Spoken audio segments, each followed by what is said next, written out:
Divine sign దైవ సంకేతం బుధవారం నవంబర్ 5, 2025. దేవుని నుండి ఒక సూచన. సామెతలు 22:29.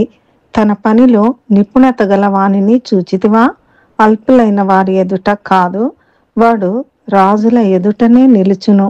ఈనాటి దైవాంశము తన పనిలో నిపుణత. సామెతలు 10:4. శ్రద్ధ గలవాడు ఐశ్వర్యవంతుడగును. శ్రద్ధ గలవాడు కష్టపడి పని చేస్తాడు, అతని శ్రమకు తగిన ప్రతిఫలం పొందుతాడు. శ్రద్ధ గలవాడి సంపాదన విలువైనదిగా పరిగణించబడుతుంది, ఎందుకనగా దానిని సంపాదించడానికి అతడు కష్టపడుట వలన దానిని సరి అయిన విధంగా ఉపయోగిస్తాడు, ప్రయోజనం పొందుతాడు. కష్టపడి పని చేయడం ద్వారా సంపాదించిన ప్రతిఫలము ఎంతో అమూల్యమైనది. చురుకుగా నుండుట గొప్ప భాగ్యమని సామెతలు 12:27 తెలుపుతుంది. చురుకుగా శ్రద్ధగా ఉండే వ్యక్తి తన పనిని పూర్తి చేస్తాడు. అతని కృషి ఫలించి తాను పొందవలసిన పూర్తి ఫలితాన్ని పొందుతాడు. అతని సంపద సురక్షితమైనదిగా, విలువైనదిగా ఉంటుంది. తన పనిలో నైపుణ్యం ఉన్న వ్యక్తి రాజుల వంటి ఉన్నత స్థాయి వ్యక్తుల ముందు నిలబడగలడు.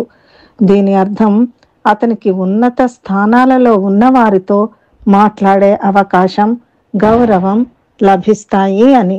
వీరు శ్రద్ధ, ప్రతిభ, నైపుణ్యం మరియు సమర్థత వంటి లక్షణాలను కలిగి ఉండుట ద్వారా సమాజంలో ఉన్నత స్థానం పొందుతారు.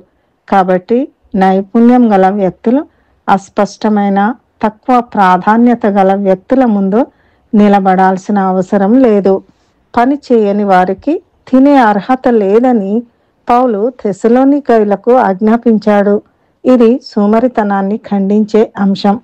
సోమరితనాన్ని నివారించడం యొక్క ప్రాధాన్యతను తెలుపుతుంది. కష్టపడి పనిచేయడం అనేది ప్రేమకు సంబంధించిన అంశం. తమను తాము ప్రేమించుకున్నట్లే ఇతరులను కూడా ప్రేమించాలనే సిద్ధాంతంతో ఇది ముడిపడి ఉంది. ఈ సందర్భముగా దేవుడు మనతో మాట్లాడుచున్న దైవాంశము సామెతలు 12:24. శ్రద్ధగా పనిచేయువారు ఏలుబడి చేయుదురు. దేవుడు మనల్ని దీవించి మన పనిలో నిపుణత గలవారమై రాజుల ఎదుట నిలుచుటకు తన కృప మనకు దయచేయునుగాక. ప్రార్థన.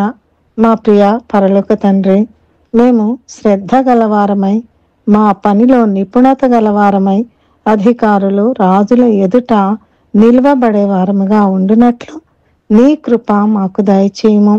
యేసు నామములో ప్రార్థిస్తున్నాము తండ్రి. ఆమెన్.